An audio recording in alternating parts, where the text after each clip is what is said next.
In West Memphis this evening after two separate dog attacks in the same neighborhood earlier this month. Authorities say they learned this week one of those attacks was fatal.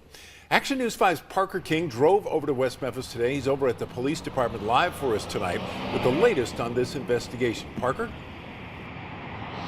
And Joe, that first attack happened on November 8th, the second on November 16th. Now, like you just said, what's brought this story to light this evening is that authorities are just finding out in the last couple of days or so the victim from that first attack died of his injuries early last week. Now, the dogs alleged to be responsible are at West Memphis Animal Services.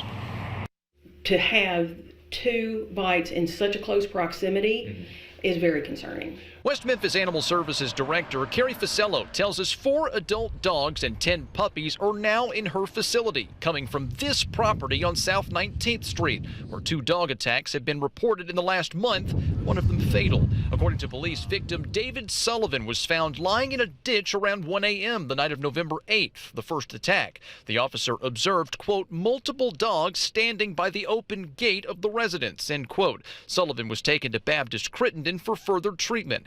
He died early last week. Ficello, who investigated the November 8th incident, is now taking another look.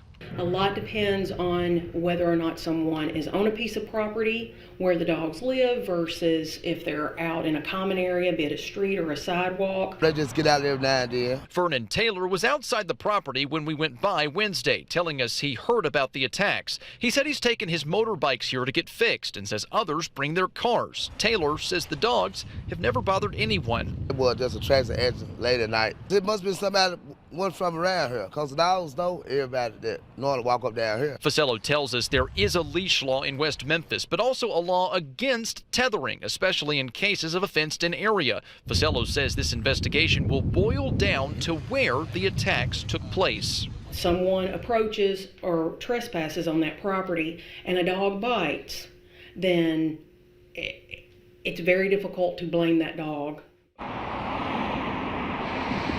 Now, we've also found out the second victim in that November 16th attack is a woman currently recovering from her injuries. Earlier this evening, a man claiming to be the son of the property owner came up to us telling us this has never happened in the 18 years his dad's business has been there.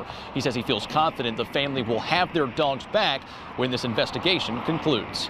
Live in West Memphis, Parker King, Action News 5.